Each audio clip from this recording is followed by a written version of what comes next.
At a business dinner in a luxury restaurant, the CEO realizes that the red-haired waiter with light blue eyes is his long-lost son. Before we continue, don't forget to subscribe to the channel, like the video, and comment where in the world you're watching from. Let's go. Russell Thornton stepped out of his black limousine in front of Le Mirage, Manhattan's most exclusive restaurant. At 55, he carried an air of quiet dominance, the calm assurance of a self-made tech tycoon. Tonight, he wasn't there to simply celebrate another merger.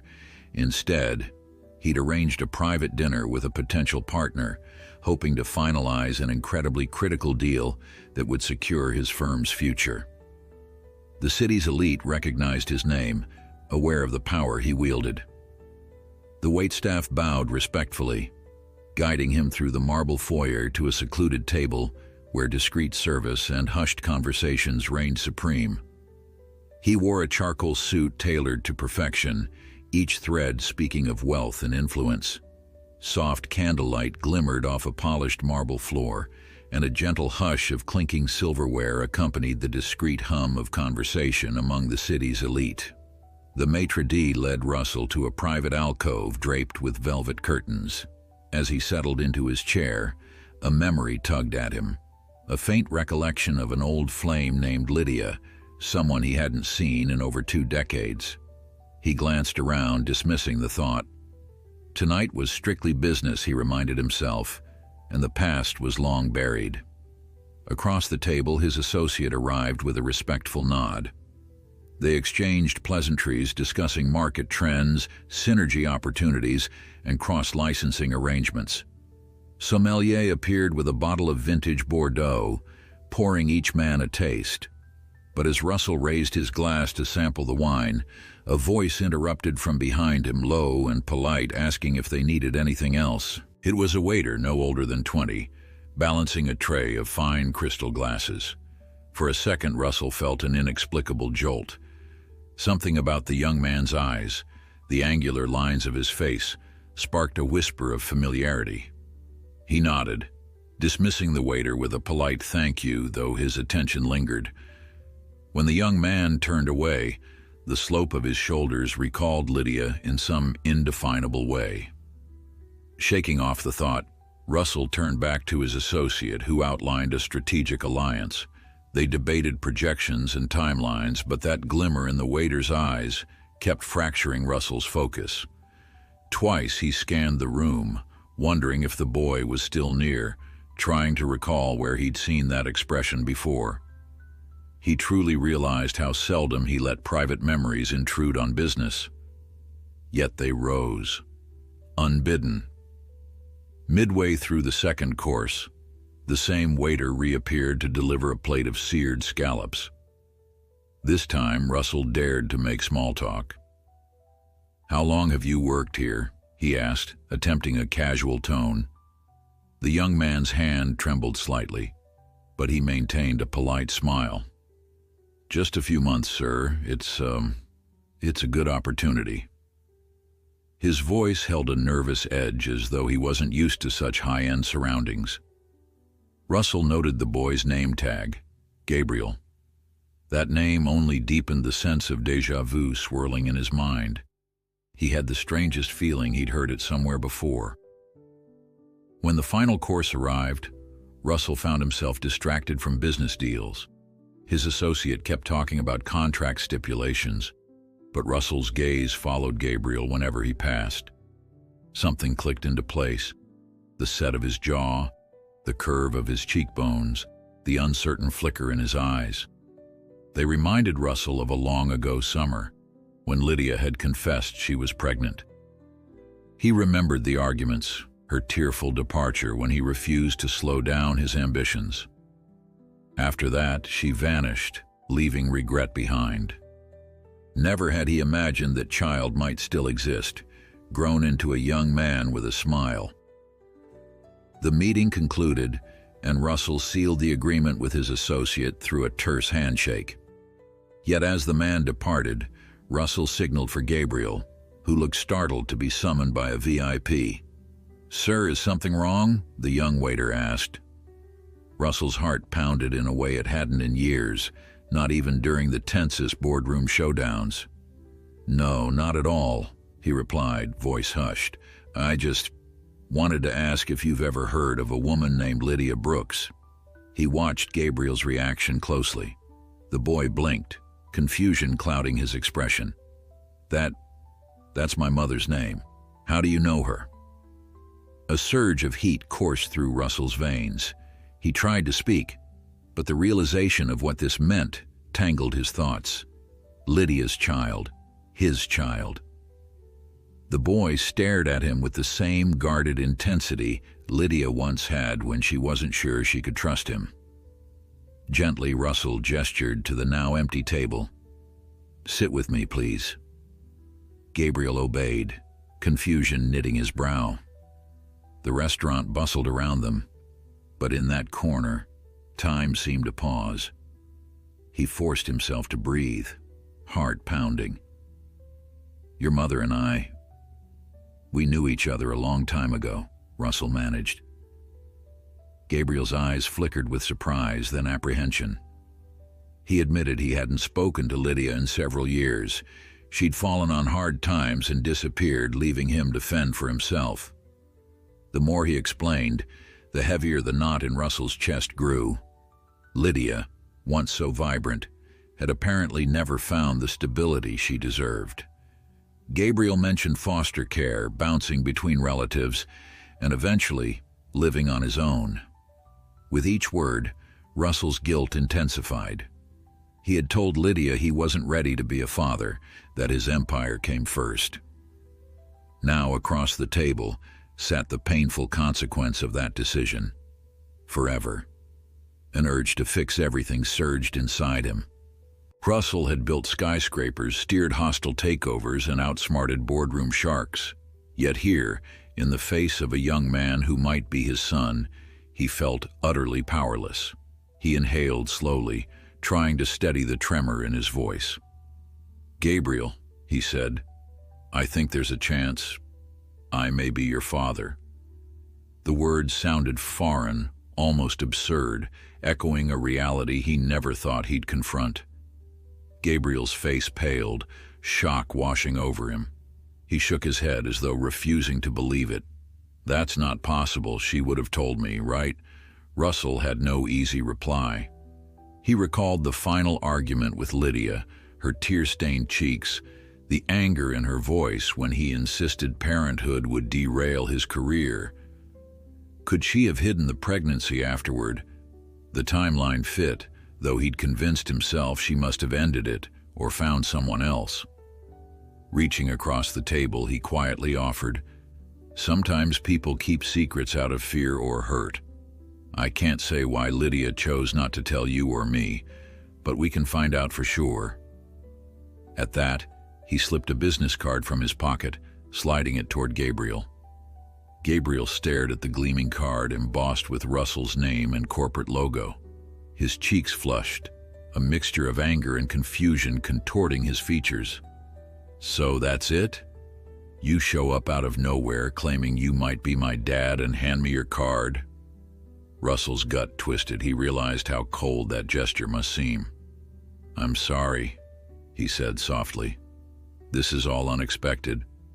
I just wanted you to have a direct way to reach me.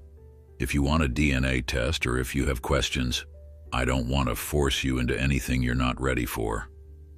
Silence thickened between them, broken only by the murmur of other diners and the clink of cutlery. Finally, Gabriel stood, slipping the card into his apron pocket. I need time," he mumbled, eyes downcast. Russell nodded, his voice barely audible. "Take all the time you need."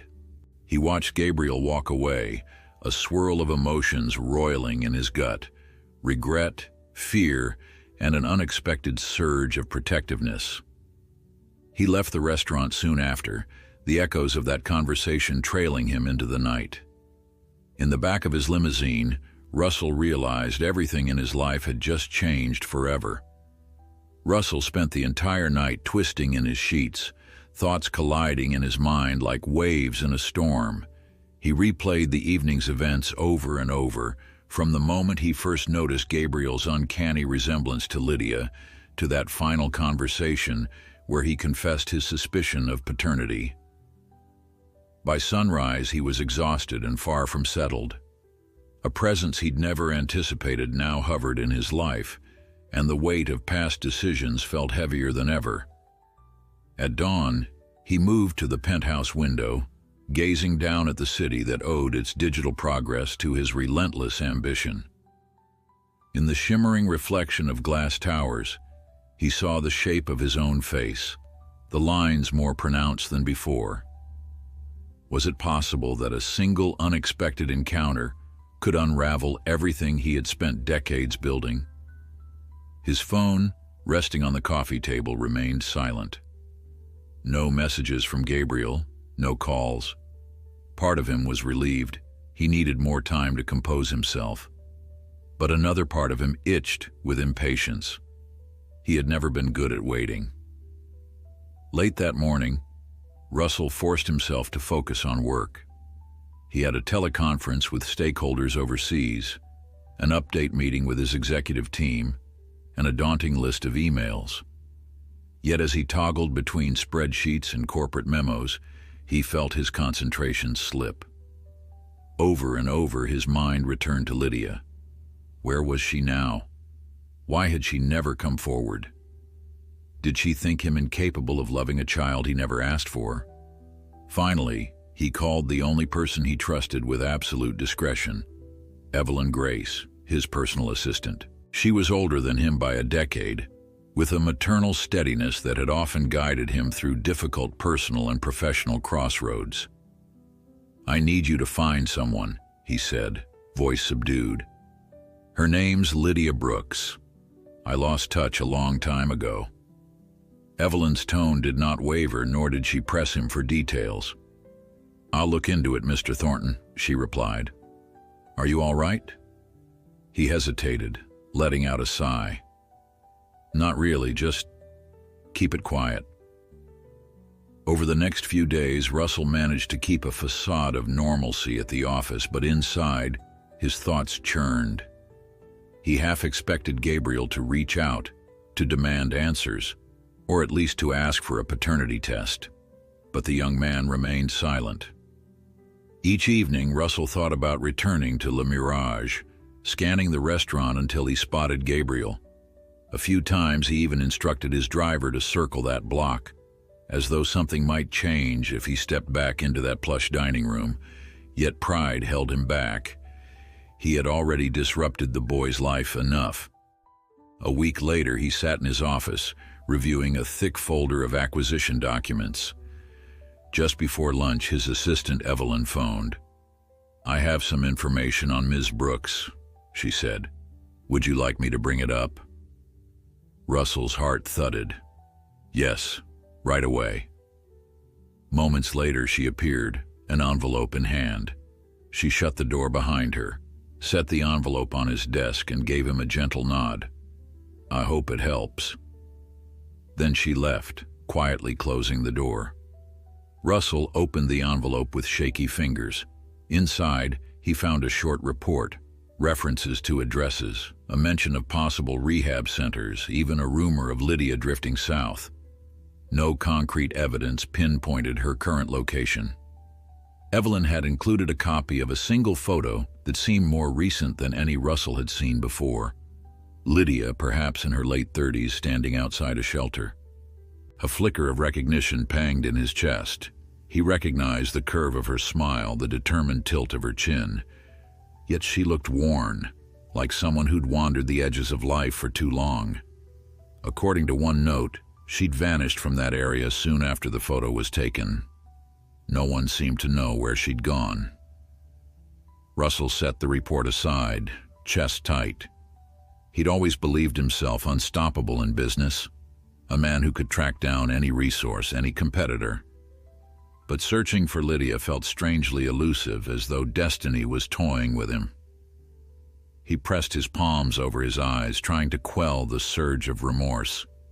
If only he had listened when she first told him she was pregnant, all those years ago. Maybe she wouldn't have been forced to vanish, leaving Gabriel to navigate foster homes and odd jobs. That afternoon, mid-meeting, Russell's phone buzzed with an unknown number. Excusing himself, he stepped into the corridor, heart racing as he answered. "Hello?" A moment of silence, then a familiar voice. "It's Gabriel." Relief tangled with apprehension. "Gabriel, thank you for calling. Are you all right?" A faint rustle of background noise drifted through the speaker, as though Gabriel might be walking outside. "I don't know, can we talk?" Russell didn't hesitate. "Of course. Anywhere, anytime." They arranged to meet at a small, discreet coffee shop near Midtown. That evening, Russell arrived early, nerves prickling.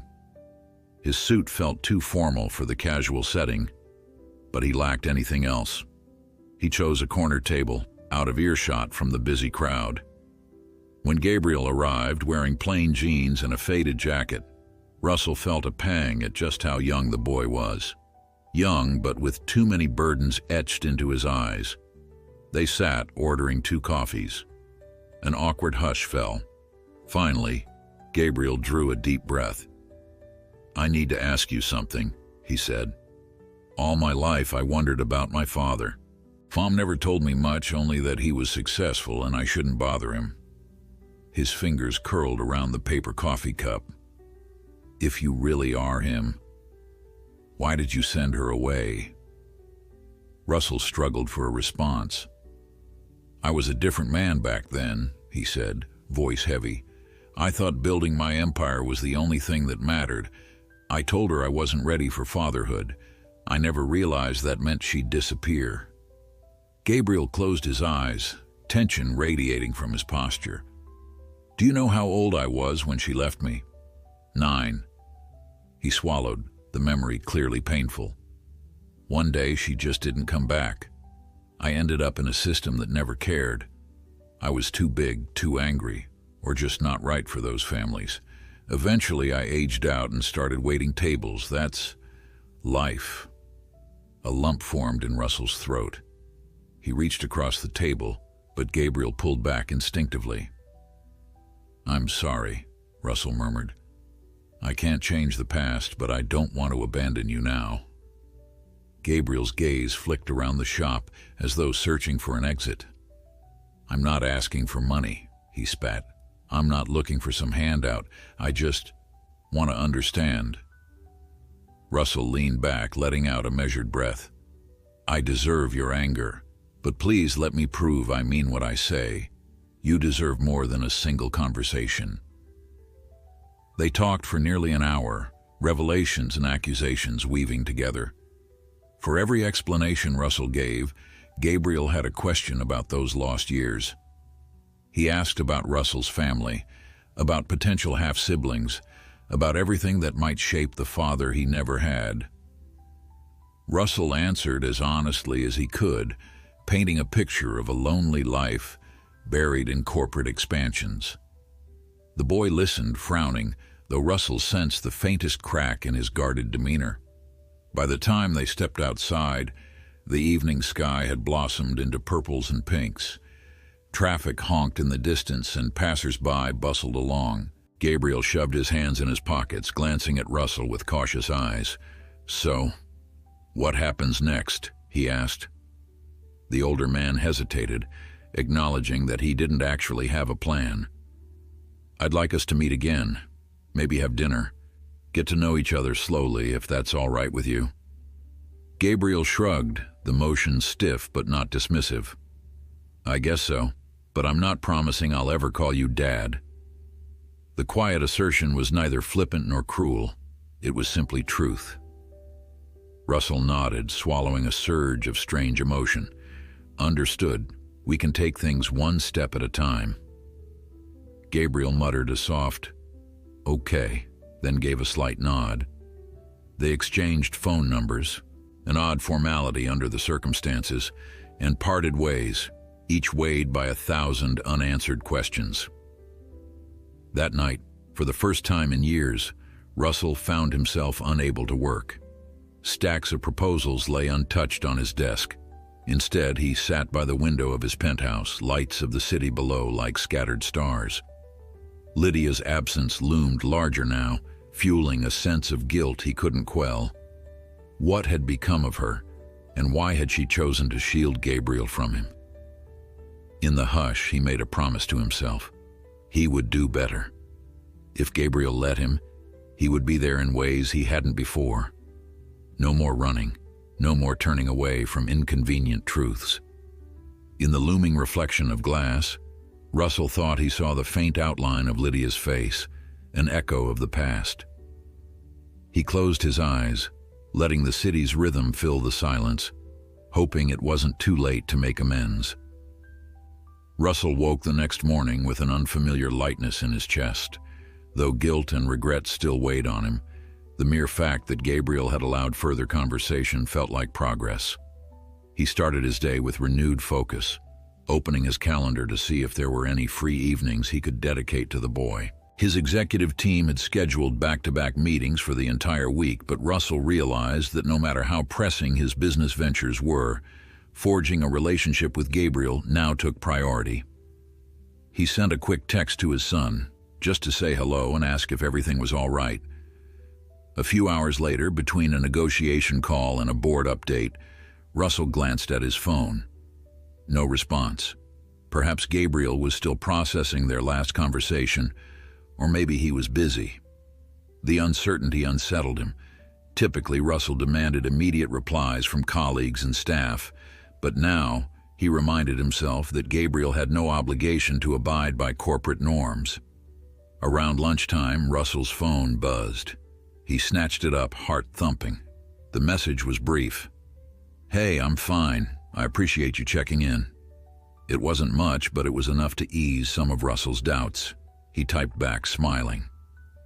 That evening, Russell invited Gabriel to an early dinner at a quiet bistro near the man's corporate headquarters.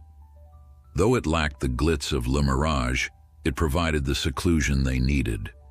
When Gabriel arrived, Russell noticed the subtle exhaustion in his eyes, likely from juggling shifts at the restaurant and any personal obligations. Over a simple meal of roasted chicken and vegetables, they exchanged small talk. Gabriel asked about Russell's childhood, an unexpected turn, and Russell obliged. He spoke of growing up in a modest home before his tech breakthroughs, how he'd hungered for success to escape an ordinary fate. Gabriel listened intently, his features thoughtful. After a moment, he admitted he'd always wondered if his father was some high-powered figure, but he never dared entertain hopes of meeting him. "It felt easier to assume I didn't matter," he said softly. Russell's stomach clenched at that confession.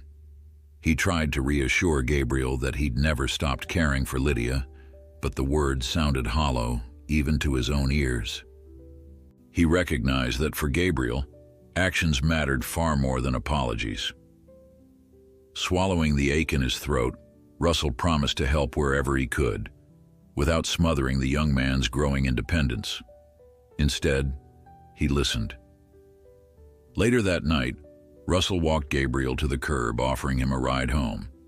Gabriel declined politely, indicating he'd rather take the subway. As they parted, Russell felt an unexpected urge to hug him, but settled for a handshake.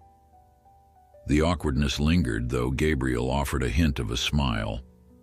Alone in the back of his limousine, Russell replayed every moment of their dinner, analyzing whether he'd pushed too far or not enough. He resolved to focus on Gabriel's needs rather than his own desire to ease his conscience. Tomorrow, he would give Gabriel space, letting the boy breathe. Quietly. In the following days, Russell refocused on tracking down Lydia. Each clue led to another dead end or a vague rumor. One contact claimed Lydia worked at a diner in upstate New York briefly. Another insisted she'd traveled south. Eager for confirmation, Russell hired a seasoned investigator. Late one afternoon, Evelyn quietly placed a slim folder on his desk. Inside lay hospital records indicating Lydia had received emergency care for pneumonia 2 years ago. No next of kin had been listed. The hospital discharge form held an address that turned out to be an abandoned lot, a bitter disappointment, frustration. Despite these setbacks, Russell refused to give up. He channeled his frustration into more methodical inquiries, leveraging every source he knew. Private detectives dug through public databases, combed through old rental agreements, and questioned anyone who might have encountered Lydia. Late-night phone calls, clandestine meetings, and discreet monetary offers followed. Still, each lead dissolved into speculation. Russell found himself lying awake, imagining Lydia wandering without a home, her once vibrant smile replaced by the harsh realities of survival. He grew haunted by the idea that she might be alone and unwell, beyond his reach, and time kept ticking. Each night. During one of those sleepless nights, Russell scrolled through old photos on his phone. He had only a single snapshot of Lydia, taken in their youth. In it, she laughed under a summer sun, her cheeks flushed with happiness. He couldn't recall precisely why he'd saved that image, but now he clung to it like an anchor in a storm. What if Lydia had never truly abandoned Gabriel out of spite, but rather desperation? Regret gnawed at him, making him wonder if he could have saved them both from years of hardship, had he shown more compassion earlier. He sighed. Meanwhile, Gabriel kept his distance, texting occasionally but never lingering on deeper topics. Russell tried not to crowd him, though he couldn't help longing to mend the gap between them. One afternoon, he invited Gabriel to tour his company's headquarters, hoping to spark the boy's curiosity. Gabriel accepted, albeit with visible hesitation. When he arrived in the glass-walled lobby, Russell noticed how overwhelmed he looked. Wide-eyed and quiet, Gabriel followed him through immaculate corridors lined with plaques celebrating software innovations. A few employees shot curious glances, but Russell's presence kept questions at bay. Gabriel seemed both impressed and uneasy, quietly. In the executive boardroom, Russell demonstrated a prototype his engineers were developing. He attempted to explain its potential, but sensed Gabriel's attention falter. The boy offered polite nods, clearly out of his depth or simply uninterested. Rather than push further, Russell changed tactics, asking about Gabriel's own aspirations. At first, Gabriel shrugged, claiming he had no grand dreams. But when Russell pressed gently, the boy admitted a love of music and art, confiding he used to sketch in notebooks while drifting between foster homes. Russell glimpsed a spark in Gabriel's eyes and realized this tour, while impressive, wasn't his passion. By the end of that visit, Russell sensed Gabriel's polite relief at leaving the polished corridors behind. In the lobby, Russell offered to drive him back, but Gabriel insisted on taking public transit. Before he disappeared into the crowd, Russell ventured a final question. "Is there anything I can do to help you?" Gabriel paused, backpack slung over one shoulder. He didn't ask for money or connections. Instead, he requested in a cautious tone if Russell knew more about Lydia's whereabouts. Russell's chest constricted. He promised he was searching. Gabriel nodded, face unreadable, and slipped out the revolving door, silently. Russell lingered in the lobby's hush, the glass doors reflecting his conflicted expression. His vow to find Lydia now bore added urgency, for Gabriel's sake as well as his own. He phoned his investigator immediately, demanding regular updates. That evening, he sifted through a new bundle of leads, none conclusive, all trailing into question marks. Alone in his penthouse, he studied the city lights and recalled Lydia's fervent laugh, how it once lit up an entire room. He imagined her out there, isolated under neon signs, her spirit dulled by challenges he had never tried to understand before. Guilt festered. He found himself thinking that for all his success, he had failed at the one thing that counted, caring for the people who mattered. No merger or corporate victory could erase the years Gabriel spent wondering if he was worthy of love, or Lydia's struggles after being shut out. Sleep eluded him. Plans formed in his mind about stepping away from certain deals, carving out more time for Gabriel, intensifying the search for Lydia. By morning, he resolved that if Lydia still lived, he would bring her home. If she was gone, he would give Gabriel the answers he deserved. Russell had never seen his board of directors so surprised. He'd just announced the postponement of a major acquisition that everyone had believed was his top priority. The conference room fell silent, every executive trying to decipher the meaning behind Russell's abrupt shift in focus. For years, he had been the unstoppable force driving their tech empire to new heights, crushing competitors and expanding into lucrative markets. But now he spoke of personal matters and restructuring goals, vague phrases that offered no clear explanation. His CFO, James, leaned forward as if he were about to protest, but Russell gave him a clipped nod that signaled the discussion was over. He adjourned the meeting, swiftly exiting before the room erupted into whispered speculations. Back in his private office, Russell stared at the city skyline. For once, the deals he'd nurtured for months seemed inconsequential compared to the possibility of giving Gabriel a chance at real family. Over the years, he'd convinced himself that pouring his energy into the company was enough. Now each time he thought about Lydia's possible fate or Gabriel's uncertain present, he felt a fierce sense of responsibility that overshadowed every corporate ambition. He was determined to carve out as much space as needed to resolve the painful, tangled events he had helped set in motion. An hour later, Evelyn stepped in, carrying a neat stack of papers. Her usual calm was tinted with mild concern. "Mr. Thornton, I've got your revised schedule," she said, placing it on his desk. "Also, the investigators have asked for an update. There's word Lydia may have stayed in a motel off the interstate south of Albany. They're checking it out." Russell took the papers and nodded.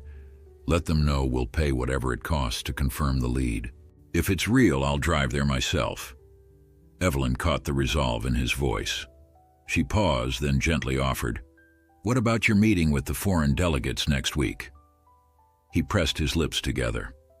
"Reschedule," he said. As days passed, Russell maintained a delicate dance. On one hand, he held urgent calls with private detectives, pressing them to track down any faint rumor of Lydia's whereabouts. On the other, he tried to ensure Gabriel felt supported, but not overwhelmed.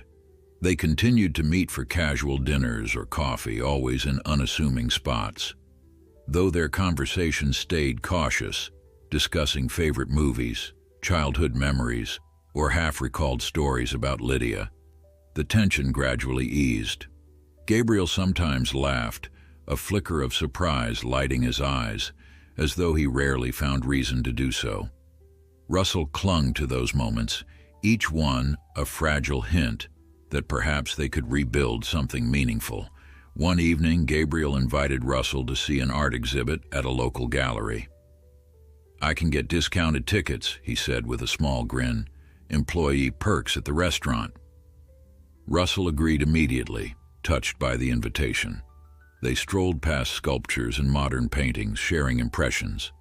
Although Russell had minimal knowledge of art, he enjoyed hearing Gabriel's insights. At one point, they stopped in front of a somber, abstract piece swirling with dark blues and grays. Gabriel tilted his head, brows knitting. "It reminds me of foster care," he said quietly, all confusion and uncertainty. Russell stood beside him, no words sufficient. He rested a hand gently on the boy's shoulder. After they left the gallery, they walked a few blocks in the cool night air. Near a quiet stretch of sidewalk, Gabriel paused, scuffing his shoe against a crack in the pavement. "Thank you," he said, glancing upward at the towering streetlights. Russell frowned slightly. "For what?" Gabriel shrugged. "For sticking around. Most people who came into my life never lasted. I'm still figuring out if I can trust you, but..." He hesitated. "I appreciate that you haven't disappeared." It wasn't a declaration of love or devotion, but it was enough to make Russell's throat tighten. I won't abandon you," he promised. The next morning, Russell's phone rang at an ungodly hour. He groped for it on the nightstand and mumbled a groggy hello. The voice on the other end was frantic, one of the investigators he'd hired. "We've found a woman matching Lydia's description," the man said. "She's staying in a rundown motel outside Albany. Goes by a different name, but the staff recognized the photo we provided." Russell shot upright, adrenaline spiking. "Is she all right?" The investigator hesitated. "She appears frail. We couldn't confirm her health status, but she's alive." Relief and anxiety dueled in Russell's chest. "I'm leaving immediately. Text me the address." Within an hour, he was on the road, traveling north in a sleek black SUV, ignoring the demands of his board and the calls from anxious clients. His only focus was to see Lydia. The drive felt endless, each mile stretching out as he imagined her face, uncertain how she would react. Maybe she'd hate him for intruding, or maybe she'd welcome him. He had no idea. By mid-afternoon, he pulled into a gravel parking lot, the motel's sign missing half its letters. The structure looked tired, paint peeling from its walls. Russell took a breath, scanning the lot. His heart thumped hard when he spotted a weathered sedan described by the investigators. He approached the front desk, gave his name, and slid some money discreetly to confirm the room number. Then, stepping to room 107, he raised his hand to knock. Only then did he realize his fingers were trembling. It felt surreal that behind this worn door might be the woman he once loved, the mother of his child. He rapped gently. No response. A second time. Then faint shuffling inside. The door cracked open a sliver and he saw a pair of wary eyes. "Yes?" came a hollow voice. Russell's stomach lurched. It was Lydia, older and thinner, her hair streaked with silver, his voice caught in his throat. "Lydia, it's me." She tried to close the door, but Russell quickly pressed his hand against it. "Please," he whispered. "I'm not here to hurt you, I just—" Lydia retreated, letting him inside with a mixture of fear and exhaustion on her face. The room smelled of stale cigarettes, the single lamp casting a feeble glow. She wore a threadbare sweatshirt, her cheekbones sharp under sallow skin. Russell swallowed hard, remembering how vibrant she once was. "Why are you here?" she asked, voice tight. He cleared his throat, stepping away from the door to give her space. "I've been looking for you for months. I found Gabriel." At the mention of their son's name, Lydia recoiled as though struck. "Gabriel?" Her eyes filled with sudden alarm. "He's all right?" Russell nodded. "He's surviving. He works in Manhattan, waiting tables. I met him by chance."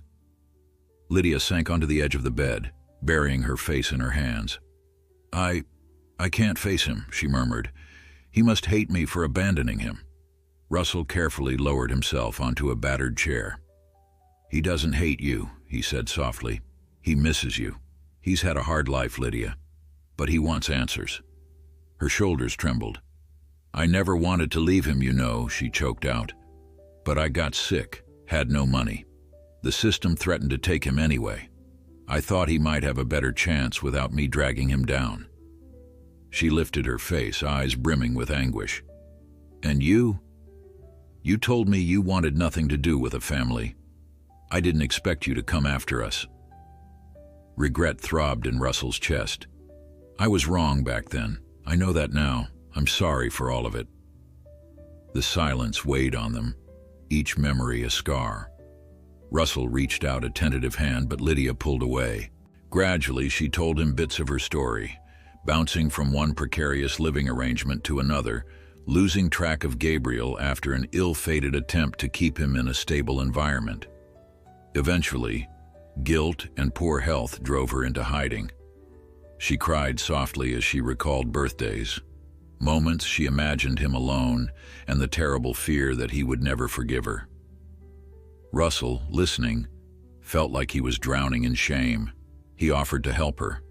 medical care, a safe place to stay, anything she needed. Lydia stared at him as though he were a phantom. "Why would you do that now?" He hesitated, words catching in his throat. "Because I realized money and success mean nothing if I fail as a father or as a human being." Lydia gave a brittle laugh, wiping her cheeks. "You always were good with grand gestures, Russell. But what about tomorrow or next week?" He steadied himself, inhaling before responding. "I'll prove it day by day. Gabriel deserves that. And so do you." Outside, a car rumbled past the motel, headlights sweeping across the thin curtains. Lydia looked down, her defenses wavering. "I don't know how to live in your world anymore," she admitted. Russell leaned forward. "I can help," he said simply. "Just let me." Finally, Lydia nodded, something resigned yet hopeful in her eyes. They agreed to drive back to the city that night, though Lydia insisted on taking only a few meager belongings. She refused to let Russell's driver carry her worn duffel bag. She clutched it to her chest like armor. On the ride back, she stared out the window, tears occasionally tracing her cheeks. Russell stayed quiet, offering her water, a blanket, anything to ease her discomfort. His heart pounded with anticipation at the thought of reuniting her with Gabriel, but also with dread. He had no idea how the boy would react. Close to midnight, they arrived at a modest apartment Russell owned, unused for months. He helped Lydia inside, showed her the basics, and reassured her he'd give her space. "I'll let Gabriel know you're here," he said gently. Lydia's face flickered with uncertainty. "Don't rush him," she whispered. "He's been hurt enough." Russell agreed. As he left her standing in the doorway, wrapped in his spare coat, he realized he was on the cusp of something fragile and profound. The woman he once loved was within reach, and their son needed them both. Whether they could mend the past or not, he was determined to try. Russell woke the next morning in a state of uneasy anticipation. After bringing Lydia to the empty apartment the night before, he'd returned to his penthouse, mind churning with anxious questions about what came next. He wanted to contact Gabriel immediately, to tell him his mother was safe and living only a few blocks away, but he feared rushing the moment. Lydia had insisted they move slowly, worried that Gabriel's resentment and confusion might flare if he felt ambushed. She was probably right, Russell admitted to himself, but patience had never been his strong suit. He spent most of that morning burying himself in neglected work, hoping the avalanche of emails and proposals would dull the eagerness that pulsed in his chest. Whenever he paused, though, he pictured Lydia in that quiet apartment, rummaging through the sparse cupboards, or trying to make sense of the new life she'd just stumbled into. He recalled her face the previous night, shadowed with fatigue and weariness. Beneath the exhaustion, he'd glimpsed traces of the luminous spirit she once had, a faint glimmer in her eyes when she spoke of Gabriel's childhood quirks. It made him ache with regret. Midday brought a text from Lydia. 2 short words, "Thank you." Russell stared at the message. He typed a long reply, starting and stopping before finally settling on a simple response, "Anytime." It felt inadequate, but everything else seemed too heavy. They were both grappling with wounds that hadn't fully healed. For the moment, the best he could do was give her room to breathe. That evening, he invited Gabriel to meet him at a small diner near the boys' apartment, a casual spot where neither of them would feel out of place. Gabriel arrived, shoulders hunched inside a thin jacket, eyes shifting warily around the bustling interior. He gave Russell a nod of greeting, and they slid into a corner booth. Over plates of fries and burgers, Russell tried to act normal, asking about Gabriel's work schedule and any new art he'd seen. Yet his mind kept drifting to Lydia. He wondered if she was eating dinner alone in that silent apartment, second-guessing her decision to come back. Eventually, Gabriel noticed his distraction. "You look like you have something on your mind," he said, swirling a fry in ketchup. Russell cleared his throat, setting down his coffee mug. I found your mother," he confessed, voice subdued. Gabriel froze, his hand tightening around the fry. Shock rippled across his face. "Found her? She's alive?" Russell nodded, feeling his pulse thunder. "She's here in Manhattan. I brought her to one of my properties last night." He paused, gauging Gabriel's reaction. The boy blinked rapidly, as though struggling to comprehend the words. Slowly, he exhaled. "Why didn't you tell me right away?" Russell hesitated, recalling Lydia's plea. "She asked me to go slow," he explained. "She's not sure how you feel about her now, and she didn't want to force you into an emotional situation too abruptly, but I don't want to keep secrets from you." Gabriel sank back against the booth, eyes flicking over the restaurant's rows of vinyl seats and formica tables. I don't know how I feel," he admitted, voice trembling. "I wanted to find her for so long, but part of me is furious she left. I'm relieved she's okay, but..." He rubbed his temples, as though his head ached. "What do I do?" Russell leaned forward. "You don't have to decide anything today. If you want to meet her, it can happen whenever you're ready. If you need more time, that's okay too." Gabriel nodded faintly, his gaze distant. For a moment, neither spoke. Then he drummed his fingers on the table. "Where is she?" Russell felt relief that Gabriel was asking questions, not shutting him out. "I put her in a small apartment near the West Village. She's adjusting. She seems fragile." Gabriel let out a shaky breath, staring at the ceiling. "I can't believe this." Outside, the night air carried the scent of rain as they stepped onto the sidewalk. Gabriel pulled his jacket tighter, eyes drifting over the headlights and street lamps. Would you bring me there?" he asked quietly. "Tonight?" Russell nodded without hesitation. "Of course, but if you change your mind halfway, say the word." Gabriel gave a small, wavering grin. "You might regret that offer," he joked, but his voice still trembled with uncertainty. Russell hailed a cab rather than using his limousine, figuring the more discreet approach might help Gabriel stay calm. The ride was tense and silent. Gabriel stared out the window, fingers tapping his knee in an erratic rhythm. Russell's thoughts replayed every warning Lydia had given him. Don't push, don't corner Gabriel, don't assume he'll forgive. He realized that all three of them were stepping onto emotionally charged ground with no clear map. They reached the address, a modest brick building with a chipped front step and a flickering porch light. Russell paid the driver, and father and son stood in hesitant silence at the building's entrance. "She's on the 3rd floor," Russell said softly. Gabriel swallowed, nodding. The staircase creaked as they ascended, each step echoing in the cramped corridor. At apartment 3A, Russell gave a soft knock. When Lydia opened the door, her eyes widened at the sight of Gabriel standing there. She wore a loose sweater, her hair pulled back. A storm of emotions crossed her face: joy, shame, fear.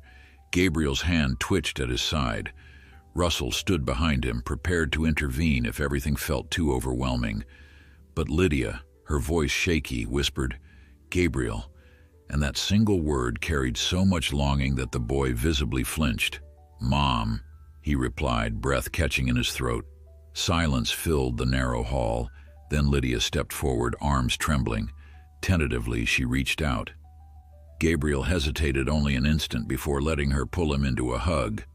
It was an awkward embrace. He stood much taller than she did now, and she seemed too thin, too wary of pressing too close. Yet the hush between them crackled with something raw and powerful, tears shining in both their eyes. Russell quietly stepped aside, letting them have a moment. Eventually, Lydia drew Gabriel into the apartment's living room, a sparse space with little furniture aside from a small couch and a lamp. Russell lingered by the door, unsure whether to follow. After a minute, Lydia waved him in. "You don't have to hide," she said. Her tone was weary, but not unkind. He closed the door softly and joined them, taking a seat in a worn armchair. The three of them sat without speaking at first. Gabriel fixed his gaze on Lydia, while she stared back with a mixture of guilt and relief. Finally, Gabriel asked, "Why did you leave me? Where did you go?" The question hung heavy in the air. Lydia's lower lip quivered, and she launched into an unsteady explanation about chronic illness, temporary jobs, the terror of having Child Protective Services threaten to separate them. "I thought if I disappeared, you might land somewhere stable," she said brokenly. "But it was a stupid plan. I never found a way to come back. I was ashamed." Gabriel's mouth tightened. "I was in foster care. There was no stability, Mom." Each word landed like a blow. Lydia hunched forward, her hands gripping each other. "I know, baby. I'm sorry." Her voice splintered. "I failed you." Gabriel looked away, blinking hard. "What about him?" He jerked his chin toward Russell. "Why didn't you tell him I existed?" Lydia swallowed, glancing at Russell. "I didn't think he wanted a child. He told me so back then. And I was scared of how he'd react, scared he'd take you away only to vanish later, or that he'd use his money to push me out. It was simpler to go." Russell winced at the memory of those callous words he'd uttered long ago. They talked for what felt like hours, voices hushed but fervent, words punctured by tears and half-finished thoughts. Gabriel's anger flared at times, while Lydia admitted her regrets in hoarse whispers. Russell listened mostly, occasionally clarifying a fact or apologizing for his own role in driving Lydia away. Tensions simmered, but no one fled. Beneath the painful confessions, there was a fragile thread of hope. None of them wanted to lose this chance at reconnecting. Midnight slipped past before they realized how late it was. Gabriel looked drained, his eyelids heavy as though he hadn't slept in days. Lydia's face was blotchy from crying, and Russell's throat felt raw. Gently, he asked Gabriel if he wanted a ride home, but the boy shook his head. "I can make it," he murmured. Then shyly, he turned back to Lydia. "Can I come again? Tomorrow, maybe?" Lydia's eyes brimmed. "Please do," she said, her voice catching on the words. As Gabriel left, Russell lingered, uncertain if Lydia wanted him around. She sank onto the couch, staring at the floor. "Thank you," she said eventually.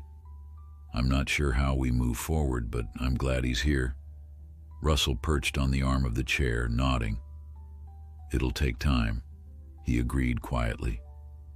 Lydia's tired gaze traveled to him, and for the first time in years he saw a flicker of the woman who once laughed in the warmth of summer sunshine. "Time," she whispered. "That's what we have, I suppose." When Russell finally stepped out into the corridor, he felt both weary and oddly alive. The past had opened itself up that night, releasing anguish that had festered for 2 decades. But in facing it, they'd also discovered the barest glimmer of possibility, a path that might eventually lead to forgiveness. He didn't know if Lydia would stay in Manhattan or if Gabriel would truly let him be a father. Yet for the first time in his life, Russell felt certain about what mattered most. This fragile family, stitched together by mistakes and second chances, demanded his full heart now, and he intended to give it. Russell spent the following days trying to balance compassion with caution, knowing how delicate the situation was. After that emotionally charged reunion in Lydia's small apartment, he contacted Gabriel only sparingly, offering support without pushing too hard. Gabriel, in turn, seemed torn between relief at having found his mother and the lingering pain of betrayal. In one text exchange, he admitted that seeing her again was like opening an old wound and realizing it never healed. Russell understood all too well. It was a wound they all shared. Early one morning, he decided to check on Lydia unannounced. He arrived at the apartment building with a bag of groceries, hoping she'd appreciate basic supplies. The thought of her alone in that bare living space gnawed at him, conjuring memories of the motel where he'd first found her, vulnerable and exhausted. Upon knocking, he heard a tentative, "Come in," and entered to find her in the kitchenette, hair damp from a recent shower. She wore an oversized sweater, and her eyes, though still shadowed by fatigue, seemed a little clearer than before. She eyed the groceries curiously. "You didn't have to do that," she murmured. But she made no move to stop him as he began unpacking cans of soup, fresh fruit, and a few other essentials. He could see faint traces of the Lydia he once knew when a small, grateful smile flashed across her lips. She put her hands on the edge of the counter, leaning there as though her energy was still limited. "I've been thinking about what to do next," she said quietly. "I can't stay in this apartment forever, living off your charity."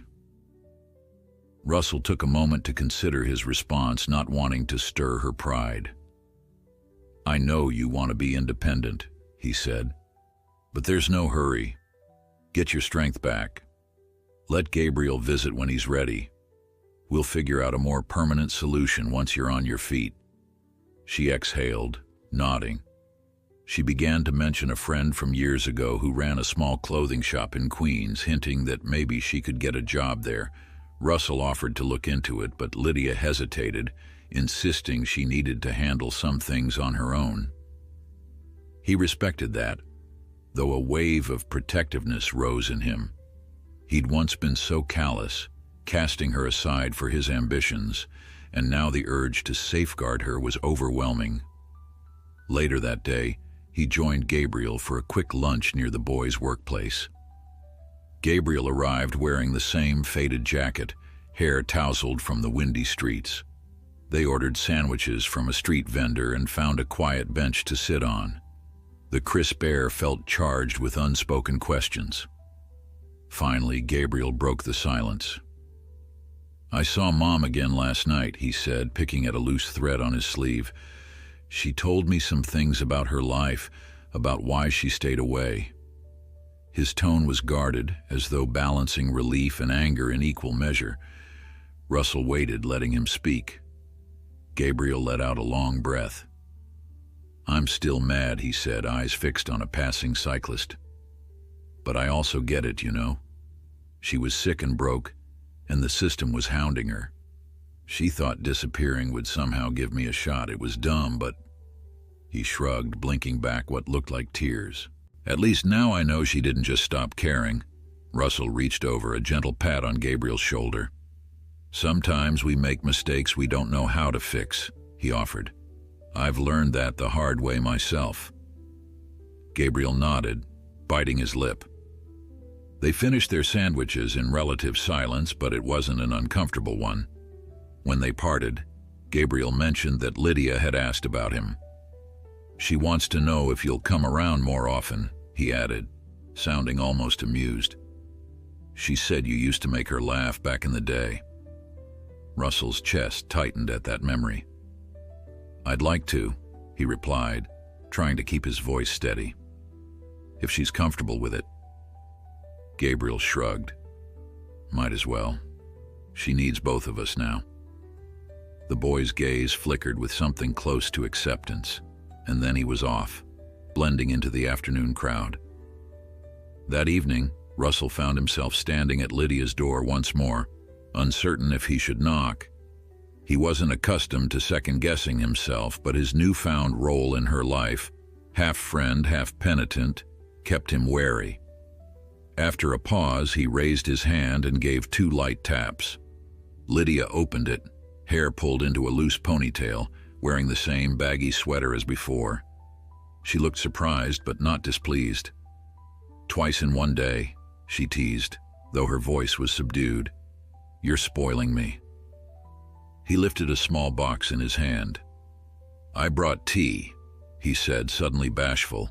"Gabriel mentioned you liked chamomile." She let him in, smiling faintly. In the living room, He noticed signs that Gabriel had indeed visited. An extra jacket thrown over the worn armchair, 2 coffee mugs on the table.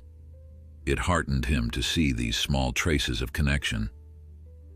Lydia settled onto the couch while Russell prepared the tea in her tiny kitchenette. An unexpected domesticity descended, as though they were 2 friends catching up after a long separation. Once the tea was steeped, Russell joined her on the couch and they sipped in companionable quiet. Outside, faint city noises provided a steady backdrop. Finally, Lydia set down her mug, her gaze drifting to the window. "He hates me, doesn't he?" she whispered. Russell shook his head.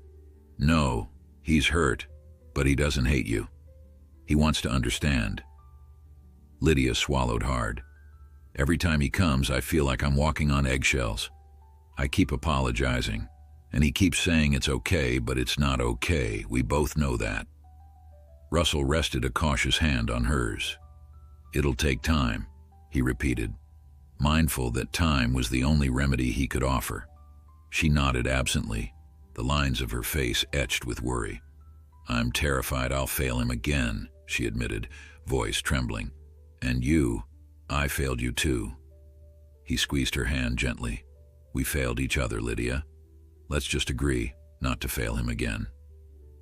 A tear slipped down her cheek and she brushed it away, mustering a small, hopeful nod.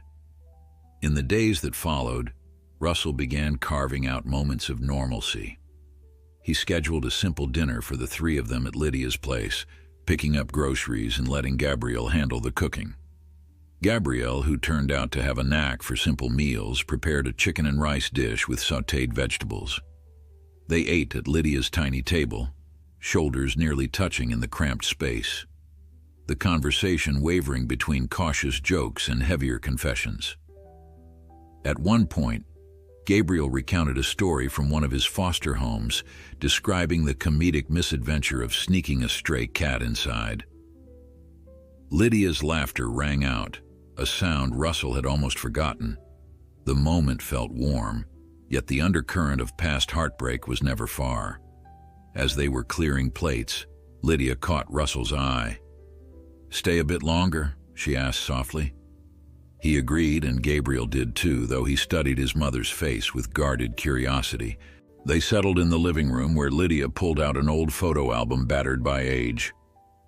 "I kept a few pictures," she explained, opening the worn cover.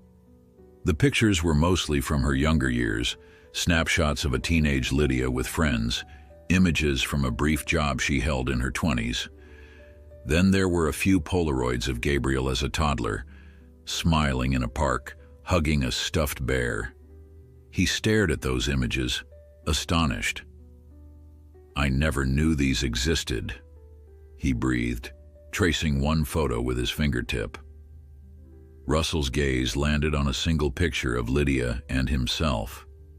She must have taken it secretly.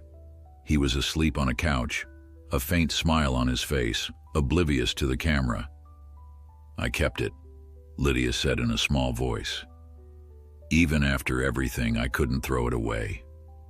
Emotions clogged Russell's throat, and he reached out, touching the edge of that image. It was like stepping through a time portal into a life that might have been. Gabriel watched them, expression unreadable, but for once he didn't look angry, only contemplative, as though seeing glimpses of a story he'd never fully known. Eventually, Lydia closed the album, hugging it to her chest. "I want to fix this," she whispered. "All of it. I don't know where to start." Gabriel nodded, chewing his lip. "I guess we do it day by day. You're not alone now." His words echoed Russell's earlier promise. There was a fragile unity forming despite the scars they carried. They lingered a while longer, sipping tea and letting the darkness outside deepen. Russell sensed that none of them wanted to leave this tenuous bubble of shared honesty, but real life waited beyond the apartment walls with its demands and uncertainties. Eventually, Gabriel rose, stifling a yawn. "I should head out," he said. "Got an early shift tomorrow." Lydia stood too, offering another awkward hug before he left. Russell stayed a little longer, helping Lydia wash dishes and straighten up. Afterward, as he grabbed his coat, she gave him a glance that was part gratitude, part sorrow. "Thanks for everything," she murmured. "We're lucky you found us." He hesitated, thinking of all the lost years that luck had done nothing to spare. "I'm the lucky one," he managed, then stepped out into the hallway, heart clenching with both regret and hope. He returned to his penthouse feeling both lighter and more burdened. Lighter, because he'd glimpsed how genuine love and simple human contact could begin to mend old wounds. More burdened, because forging a family from these fractured pieces was proving to be as delicate as any of his most precarious business deals. He realized that just as Lydia needed strength and Gabriel needed honesty, he had to summon patience. Relationships, he understood too late, were a marathon, not a sprint. Yet seeing the glint of relief in Gabriel's eyes and the return of Lydia's laughter reminded him that some risks were worth everything. Over the next week, Russell found himself juggling an entirely new set of priorities. Previously, his daily calendar had been dominated by board meetings, product launches, and corporate receptions. Now, each morning, he woke up thinking about whether Lydia needed groceries or whether Gabriel might have time for a coffee after his shift. The shift in focus felt surreal, almost like he'd stepped into another life. Part of him worried he was neglecting the company, yet a bigger part felt he was finally attending to what truly mattered, forging a real bond with the family he'd almost lost forever. He'd visit Lydia's apartment every couple of days, respecting her independence but wanting to help where he could. Even the small space was looking more lived in.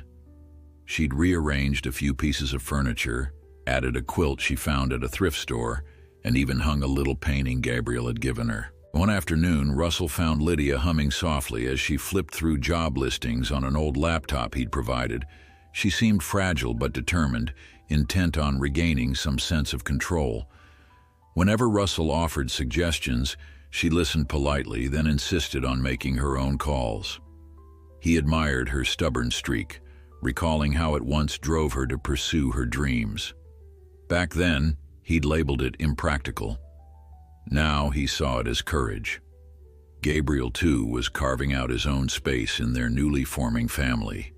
Although he still lived in a cramped apartment with a friend from work, he spent more evenings at Lydia's place, sometimes cooking dinner or watching old movies on a small TV. Russell would join them when schedules allowed, often bringing takeout or pizza.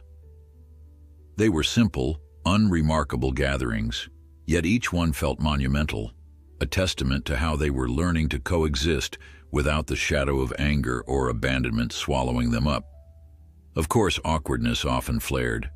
Gabriel might make a sardonic remark about rich people's problems, or Lydia would go quiet whenever old wounds rose to the surface. But overall, they were trying. One Wednesday night, after a long day of meetings, Russell found himself drawn again to Lydia's. He carried a small bag of groceries, milk, cereal, some fruit, and a few pastries from a bakery she used to love. When she answered the door, she looked surprised. "You didn't call," she said, stepping aside to let him in. He gave an apologetic smile. "I hope you don't mind. Thought I'd drop by before heading home." She shook her head, taking the bag. "No, it's fine. I'm glad you came." He noticed the tension in her shoulders, the tired set of her eyes. Gently, he asked if everything was okay. She hesitated. "I'm just feeling restless," she confessed, placing the groceries on the counter. "I want to move forward, but I keep getting stuck in the past. There's so much guilt." Her hands fidgeted and she leaned against the sink. "You've been kind, so has Gabriel, but I can't stop thinking about those lost years." Russell's voice was soft. "Neither can I. But we can't erase the mistakes. We can only do better now." Lydia nodded, blinking away tears. She reached for his hand, holding it for a moment. It was the first time she'd touched him that wasn't out of sheer necessity. He squeezed her fingers gently, wondering if the gesture felt like a spark of old intimacy or a fragile step toward a new understanding. Later, they moved to the couch, sipping tea in a warm, companionable silence. Russell asked if Gabriel would be coming by. Lydia shook her head. "He's working late. He said he might show up tomorrow." She paused, rubbing the back of her neck.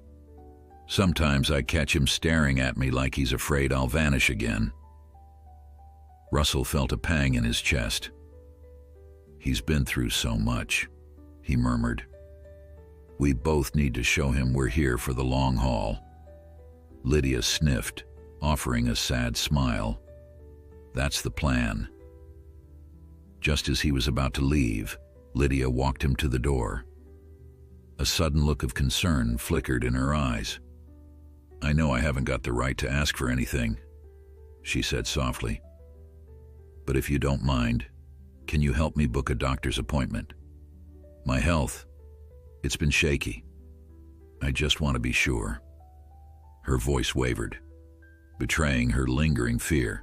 Without hesitation, Russell promised he would. "I'll set it up tomorrow," he assured her. "No arguments. We'll figure out the cost, the logistics, everything." She gave a shaky laugh.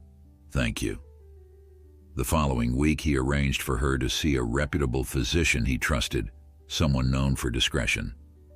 Lydia insisted on taking the subway to the clinic, so Russell met her there. In the waiting room, the bright fluorescent lights and the sterile smell made him oddly anxious, a sensation he usually reserved for high-stakes negotiations. Lydia fiddled with the hem of her sweater, eyes darting around at the hushed conversations between doctors and patients. When a nurse finally called her name, Russell offered to accompany her, but she shook her head. "I'll be fine," she said, mustering a faint grin. "You wait here." He paced for what felt like hours, tension coiling in his gut. Memories of that day he'd found her at the motel replayed, along with the possibility that her frail state might be worse than she admitted. Finally, Lydia emerged, looking exhausted but not devastated. "They took some blood," she told him, voice subdued. "I'll have to come back for the results. The doctor said I need to rest and improve my diet." Russell nodded, gently guiding her out of the clinic. "You'll stay in the apartment, keep up with regular meals, and let me know if you need anything," he declared, feeling protective. Lydia didn't argue. A few days later, Gabriel asked if they could all have dinner somewhere nicer. Not crazy fancy, he qualified, but better than pizza. Russell arranged a reservation at a small Italian bistro he knew, a cozy spot with red checkered tablecloths and warm lighting.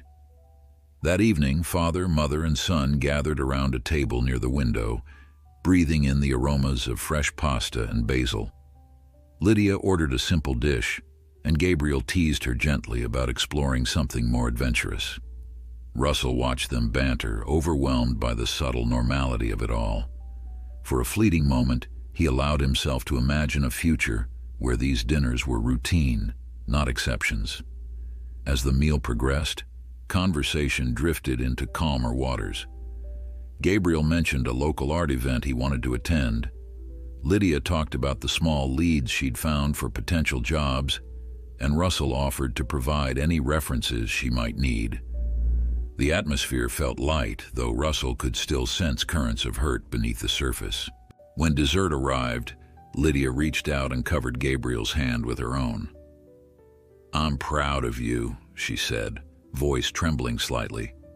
"You've grown into a kind, resilient young man, despite everything." Gabriel looked down at the table, swallowing hard. "I'm just doing my best," he murmured. "Same as you." Russell's heart twisted. He suddenly realized that, for all his success, he'd rarely felt such honest gratitude. The closeness at the table was fragile, yet very real. After dinner, they stepped onto the sidewalk. Lydia lightly looped her arm through Gabriel's, and he didn't resist. Russell took a breath of crisp night air. "I have a car waiting if you want a ride," he offered. Lydia and Gabriel exchanged a look. "Actually," Gabriel said, "I was thinking we could just walk a bit if that's okay." Neither Lydia nor Russell objected, so they strolled down the quiet side streets, talking softly. Eventually, they reached Lydia's apartment building. Gabriel decided to head back to his place, so Russell escorted Lydia upstairs to make sure she was settled. Before he could say goodnight, she surprised him by inviting him in for tea. The apartment was warm, lit by a soft lamp. Lydia's face carried traces of contentment from the evening. As she prepared the kettle, Russell leaned against the counter watching her. He noticed the subtle changes in her face since they were young, the deeper lines, the thinner frame, but also the enduring spark in her eyes. When she finished pouring the tea, Lydia set the mug in front of him. They stood there for a moment, the tension between them shifting from familial to something more personal. "You know," she whispered, "I never thought we'd be in the same room again, let alone share meals or talk about Gabriel." Russell nodded, wrapping his hands around the mug. "I'm grateful for it," he said, voice low. A flicker of memory passed between them, a recollection of another lifetime when they'd been younger and believed they had all the time in the world. She sighed softly, taking a seat on the small couch.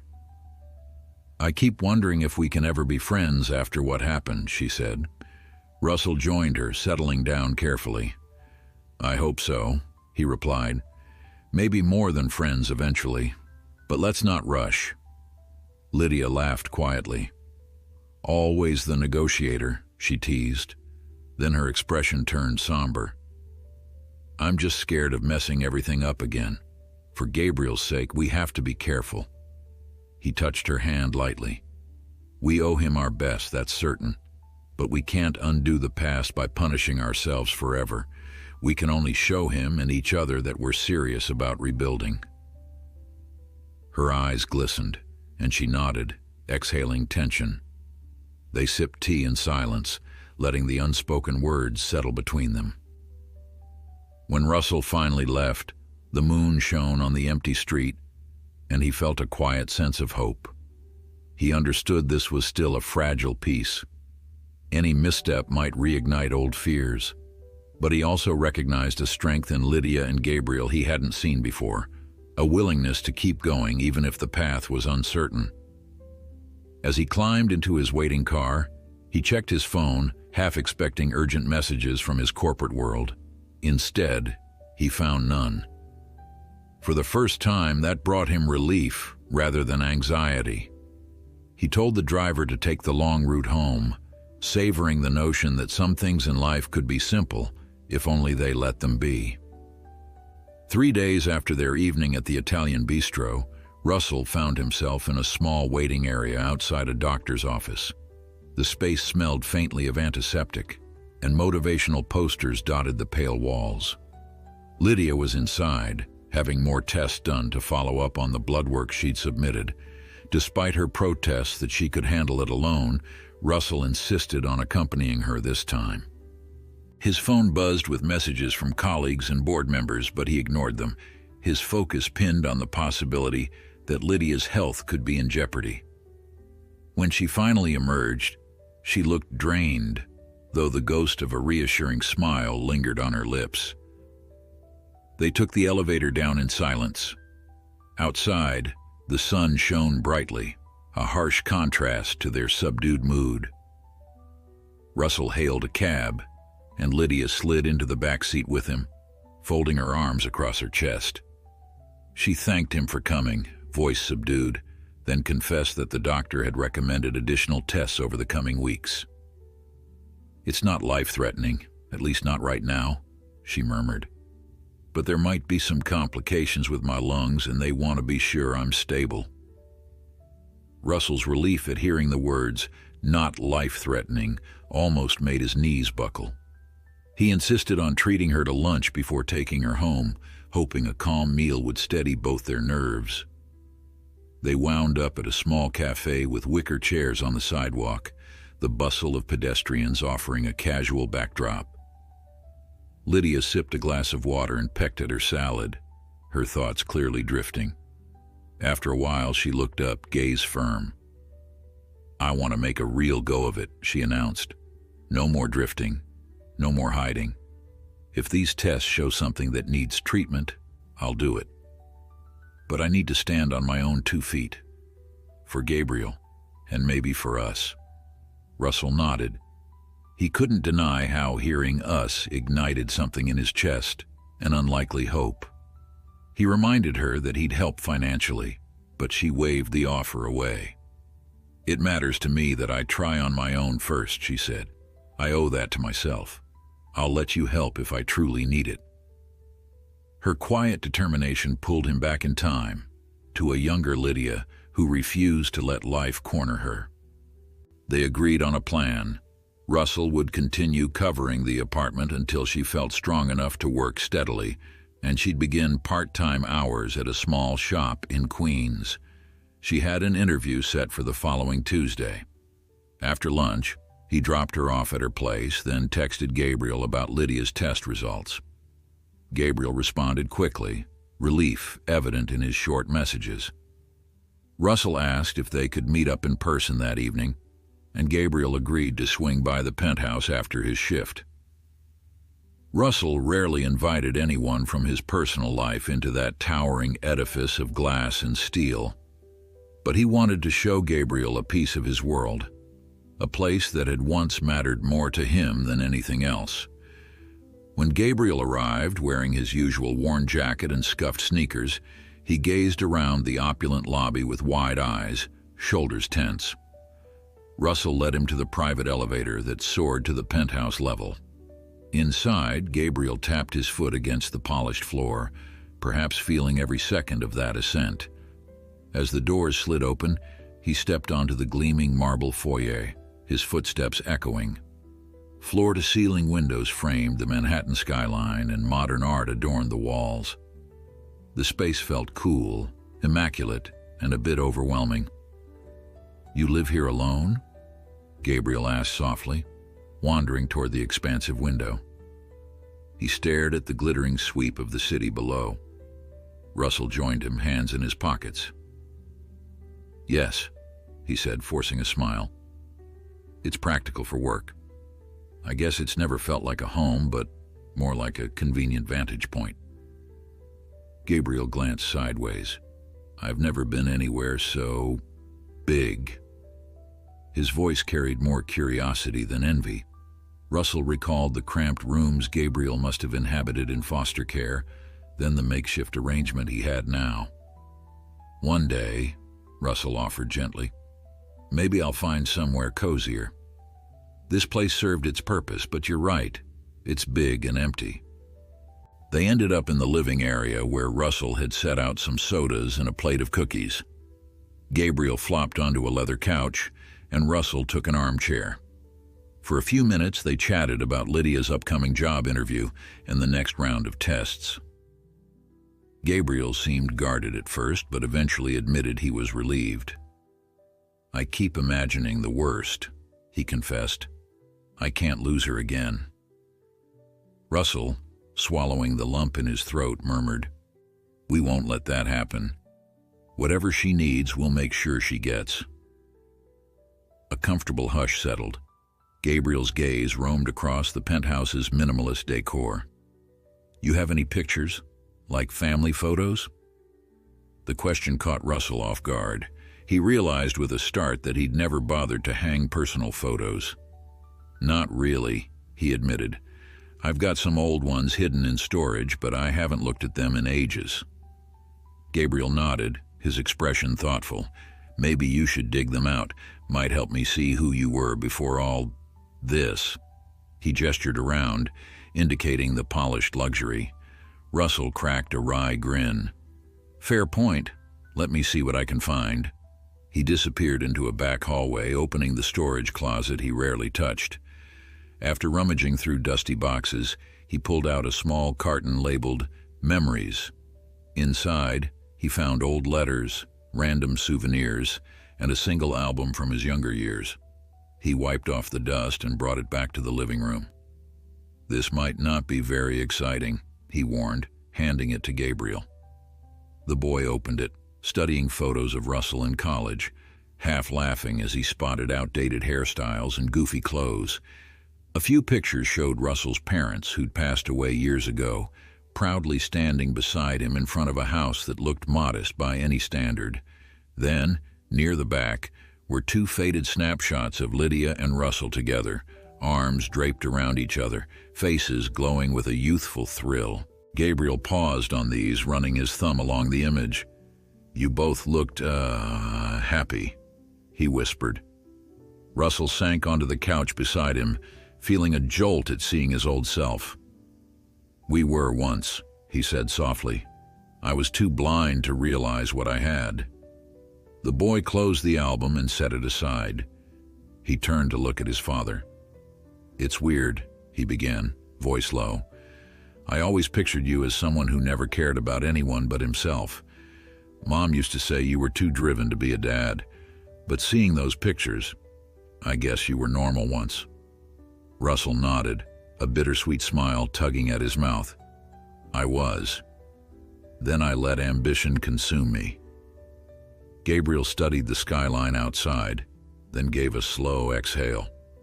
"I don't want your money or anything," he said, "but I do want to know you."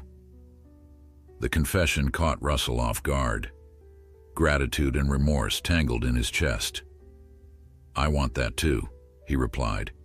"I can't fix the years we missed, but we can be in each other's lives now." Gabriel gave a single firm nod. A sense of relief washed over Russell. This was acceptance, tentative, fragile, but genuine. They ordered takeout and ate on the couch, exchanging stories of daily life rather than dredging up the past. Russell learned more about Gabriel's shift schedules, the customers he served, and his occasional sketches. Gabriel asked a few cautious questions about Russell's business, though he didn't seem eager to delve into corporate jargon. After a while, they found themselves talking about music. Gabriel revealed a fondness for old rock bands, while Russell admitted he rarely listened to anything that wasn't playing in an elevator. The boy smirked and recommended a few tracks, promising to text them later. The casual banter carried them through the evening. For the first time, Russell felt like they were forging a connection not solely defined by guilt. When Gabriel finally stood to go, he glanced around once more. "Thanks for showing me this place," he said. "I guess now I know you're not some myth." They both laughed awkwardly, but the sincerity in Gabriel's eyes was evident. Russell walked him to the door, handing him an umbrella for the light drizzle that had started outside. "Text me when you get home," Russell said, surprising himself with the fatherly note in his voice. Gabriel nodded and stepped into the hallway, then turned back abruptly. "Hey," he murmured. "If we're doing this father-son thing, can I ask for advice sometimes, like real-life stuff, not just fancy dinners?" Russell's heart clenched. He nodded, swallowing a surge of emotion. "Anytime," he said quietly. With that, Gabriel disappeared into the elevator, leaving Russell to absorb the warm sense of possibility that hung in the air. Afterward, Russell tidied the takeout containers, his mind filled with the entire spectrum of changes that had invaded his carefully controlled existence. He felt a new sense of purpose.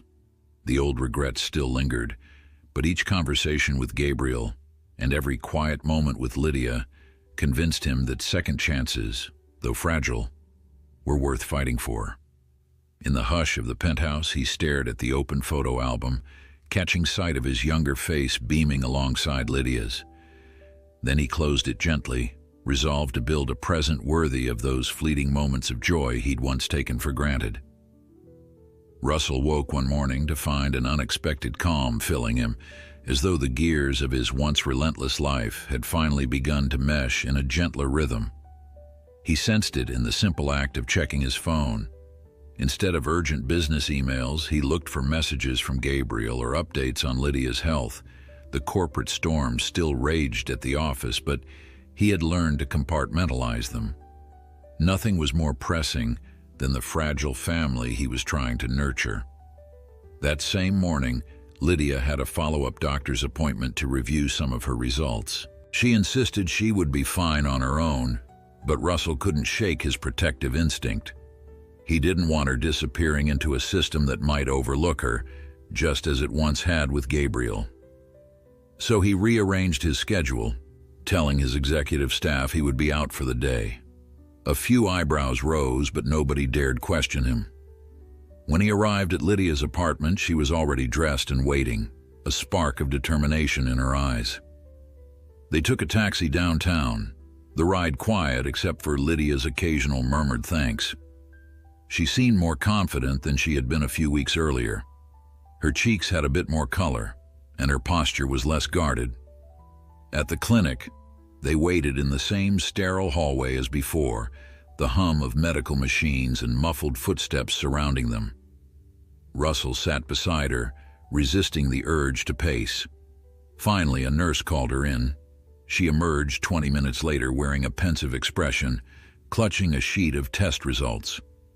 Once they stepped outside, Lydia exhaled. "My lungs are weaker than average, but not deteriorating," she said, sounding simultaneously relieved and worried. "The doctor wants me to keep an eye on recurring infections. There's a medication I might need if it gets worse." She paused, scanning the prescription. "It's pricey. I'll have to figure something out." Russell reached out, gently covering her hand with his own. "We'll handle it," he said, ignoring her faint grimace of pride. "Your health comes first." She let out a resigned sigh. "I'll accept help if I must, but I'm still looking for a job. I won't hide from life anymore." They decided on an impromptu lunch afterward, stopping at a humble sandwich shop near the clinic. Lydia managed a small smile when she noticed Russell glancing around. She teased him about downgrading from five-star restaurants, but he took it in stride. In truth, he welcomed these unpretentious moments far more than the old routines he'd once considered essential. They ate in a corner booth, turkey sandwiches and sodas on a plastic tray. As they finished, Lydia's phone buzzed. She checked it, then brightened. "The shop manager in Queens wants me to start next week. Part-time, but it's something." "That's wonderful," Russell said, genuinely pleased. "It'll be easier if you're working closer to the apartment."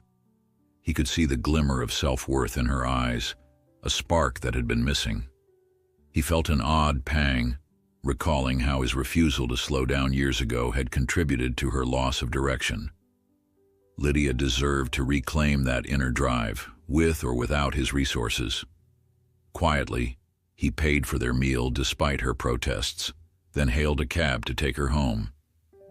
He offered to walk her to her door, but she patted his arm with a hint of amusement, telling him she'd be all right. He stood at the curb, watching her head inside, a tangle of emotions churning. He wanted to protect her, but also knew she needed to stand on her own again. Later that day, Russell received a text from Gabriel, who asked if they could meet after work. The note sounded urgent but not panicked. They settled on a small park near the restaurant where Gabriel had his shift, planning to meet as soon as he clocked out. By the time Russell arrived, dusk was settling and streetlights flickered on. The air was crisp, carrying hints of autumn leaves. He spotted Gabriel waiting by a low stone wall, arms folded. "Hey," Gabriel greeted, sounding tense. "Thanks for coming." Russell leaned against a lamppost, searching the boy's face. "Everything okay?" he asked. Gabriel sighed. "I think so. I've been thinking." He glanced away, eyes trailing a jogger passing by. "I had a dream last night. My childhood in foster care kept flashing in my head. It reminded me of all the times I wondered if I'd ever see my mom again or meet my dad." Russell's chest constricted. He gestured for Gabriel to walk with him along a winding path that cut through the park's center. The noise of traffic fell away, replaced by the soft shuffle of people strolling. They walked side by side, Gabriel with his hands shoved into his jacket pockets, Russell matching his unhurried pace.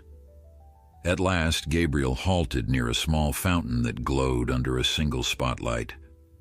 "I spent years being angry," he said quietly. "At her. At you. even though I didn't really know who you were, at the universe. But now that we're all talking, I'm confused. Part of me wants to hold on to the anger, but another part wants to let it go. Russell nodded, letting a silence stretch. Anger can be a shield, he observed. It protects us from feeling vulnerable. Gabriel kicked at a pebble on the path. Yeah, well, maybe I don't need that shield so much anymore. It's exhausting. He lifted his gaze to meet Russell's. What if I want you two in my life?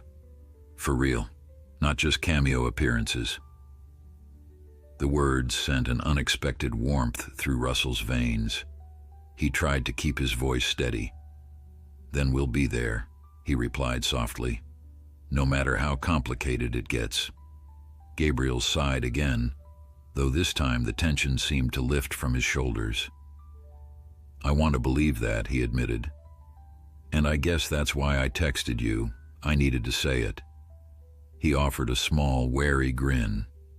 You can't bail on me now. I've got a stack of questions about taxes, adult stuff, apartment leases, all sorts of boring real-world things I never learned in foster care. Russell chuckled, though emotion tightened his throat. Ask me anything. We'll figure it out together. They strolled further along the path, talking about practical matters. How Gabriel might qualify for better housing, whether he should consider night classes. Russell tried not to overwhelm him with advice, instead offering a guiding hand. Night fell deeper, and a chill wind rustled the trees. Finally, Gabriel checked his watch. I've got an early shift tomorrow, he said, voice reluctant. I should go. Russell nodded, noticing the reluctance mirrored in his own chest. Let's do dinner soon, maybe with your mom, or the two of us can just grab a bite somewhere. Whatever works. Gabriel agreed, pulling his jacket zipper higher. I'll text you. I like that new sandwich place on 12th Street. Maybe next week? Russell extended his hand, and Gabriel shook it, a moment that felt almost ceremonial. Then they parted, Gabriel striding off into the glow of a nearby streetlight, Russell standing by the fountain's gentle spray, heart brimming with an unfamiliar contentment. He got home later, discarding his jacket on a chair and collapsing into an armchair beside the floor-to-ceiling windows. The city sprawled beyond, ablaze with lights and endless traffic, yet for the first time he realized that glittering panorama no longer defined him. Memories of boardrooms and acquisition deals didn't stir him the way a simple conversation with Gabriel now could. The phone on the table beeped. He picked it up, expecting a corporate message, but instead found a text from Lydia. Feeling better. Thanks for the help today. Next time I'll buy you lunch. L. Russell smiled, typing back a brief response. Then, impulsively, he called her. She answered on the second ring, voice sounding slightly surprised. They chatted casually, Lydia describing how she was rearranging the living room, Russell filling her in on meeting Gabriel at the park. She seemed heartened to hear about the boy's eagerness to let go of anger. He's so strong, she murmured.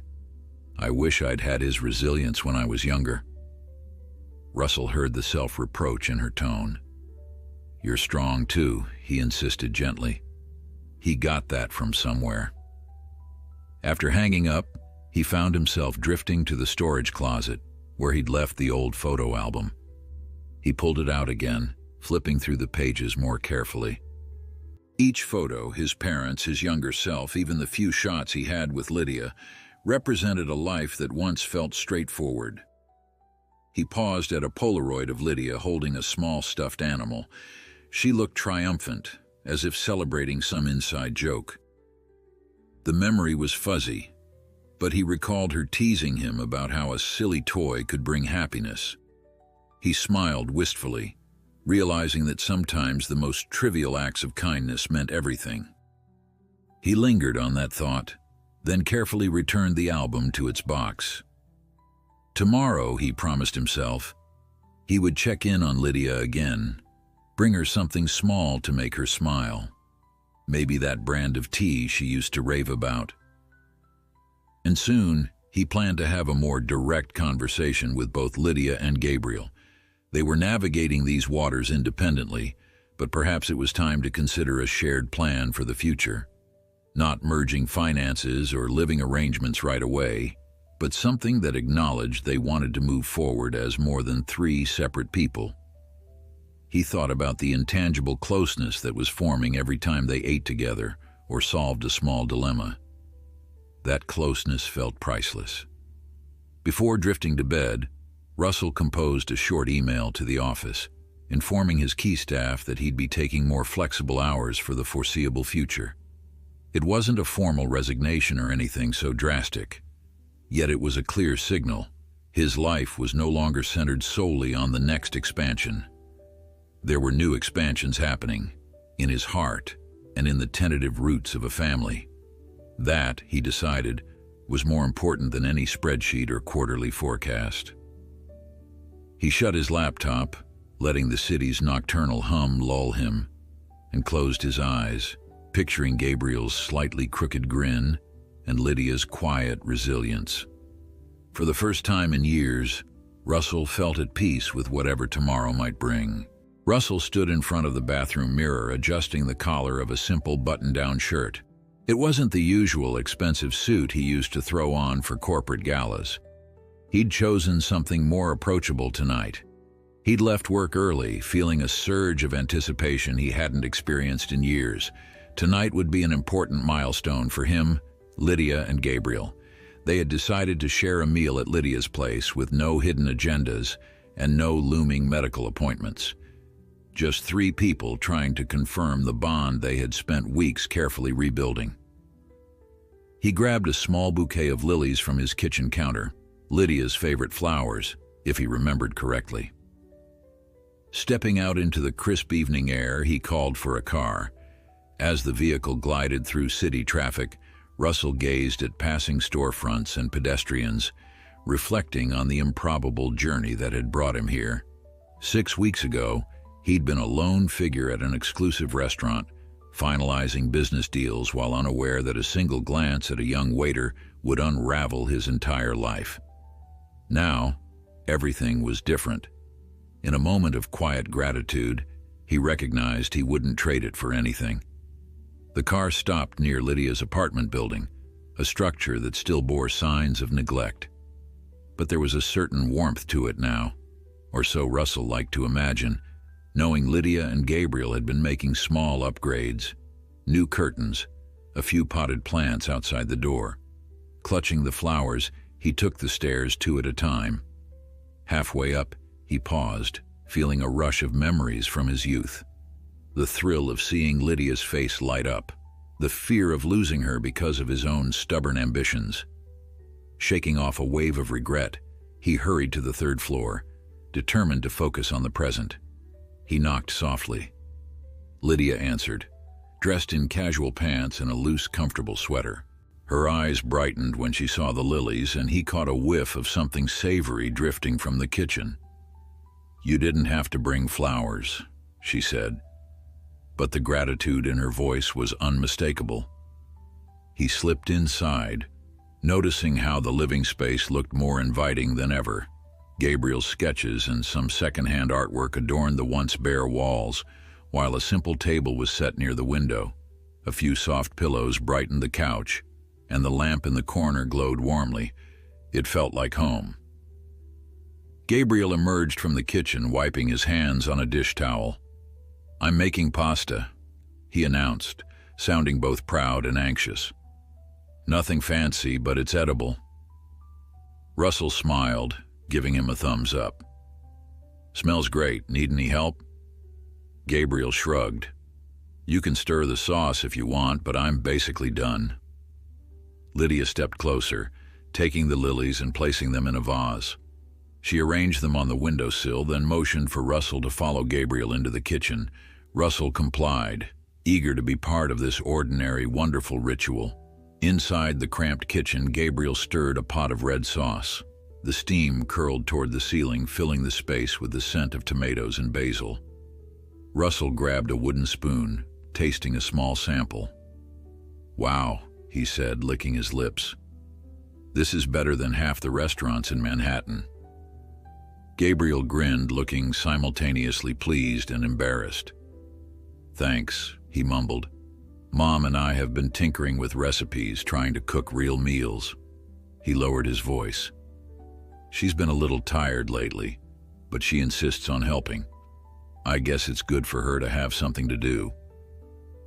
Russell nodded, mindful of Lydia's health concerns. He'd been following up with her doctors, making sure she had everything she needed.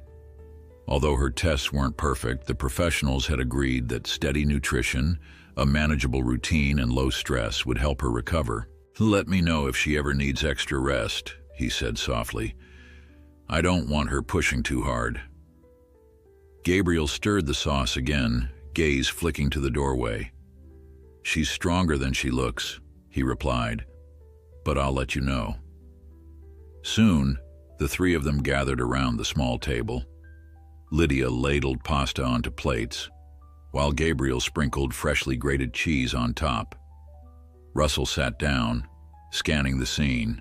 A simple meal, 3 chairs close together, steam rising from their plates. He felt strangely emotional, recalling how out of reach this had seemed not long ago. They bowed their heads for a moment, unspoken gratitude hovering in the silence. Then Lydia cleared her throat, raising her glass of water. "Here's to all of us," she said shyly, "and to the idea that it's never too late to start over." They clinked glasses, the soft sound echoing in the cozy space. Conversation flowed more easily than before. Gabriel talked about the new responsibilities at his job, mention of a possible promotion.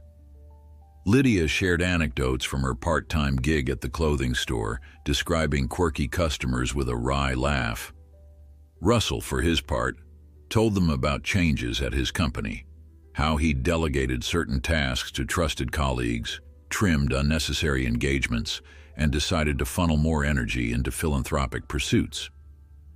Gabriel teased him gently about turning nice in old age, and Russell laughed, acknowledging how drastically his priorities had shifted. Partway through dinner, Lydia nudged Gabriel. "Tell him," she prompted. Gabriel blushed. "Oh, right," he said.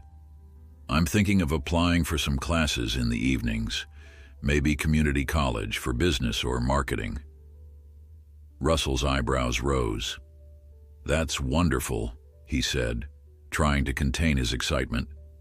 Gabriel played it off with a shrug, but his eyes gleamed with ambition.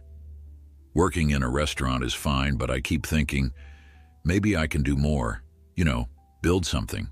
Russell caught the reference to how he himself had built an empire from nothing. "I'll help however I can," he promised, though he kept his tone light. "But it's your call, your life." After dinner, they cleared plates and rinsed them together in the sink. The process was cramped, all of them bumping elbows and laughing when water splashed. For a moment, Russell felt the sweet ache of what family life could have been like, if only he'd embraced it sooner. Still, regret mingled with hope. He decided that from now on, each day would be about forging a future that made up for those lost years. When the dishes were done, they retreated to the living area.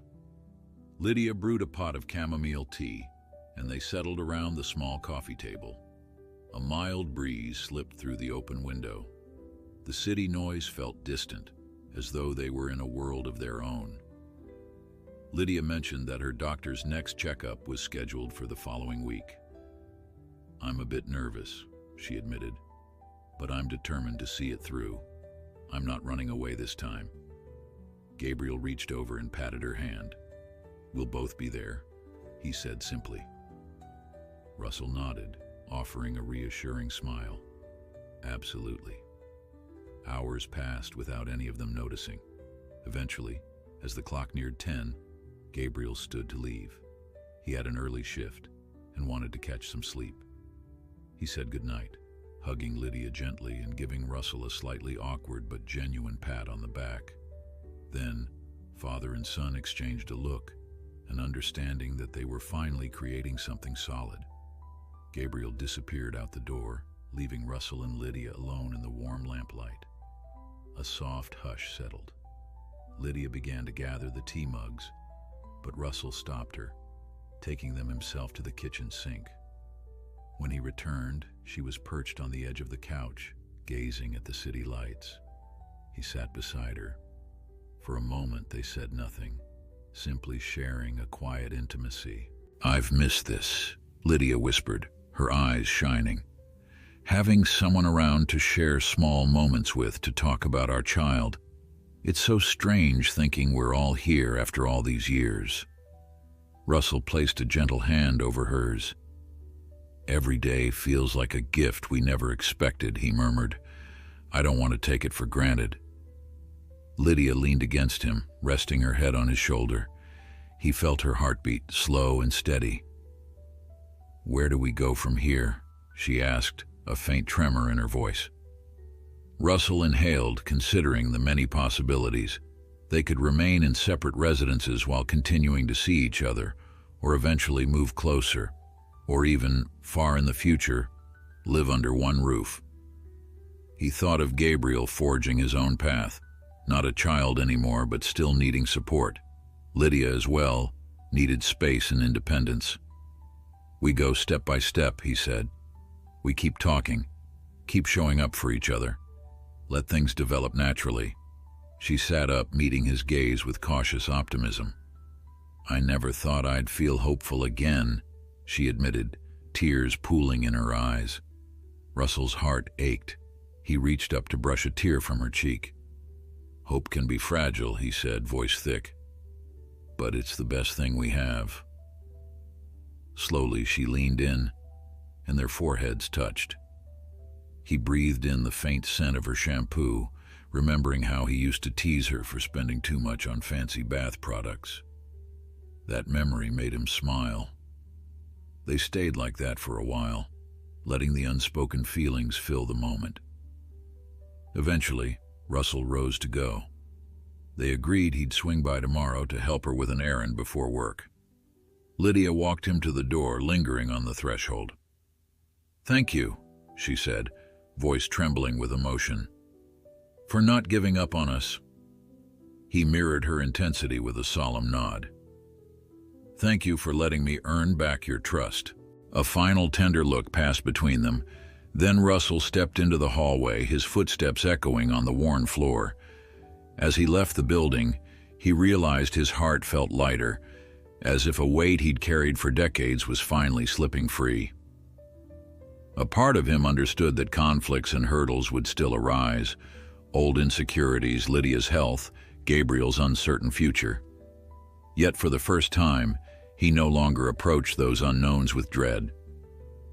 He had found something more substantial than corporate power, a genuine sense of belonging, of being needed, of caring for others in a way that made him more human. He gazed up at the tenement window, where a faint glow illuminated the curtains.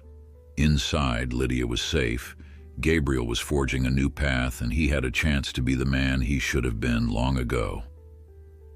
In that moment, with the cool night air on his face and the distant hum of the city around him, Russell allowed himself a rare smile.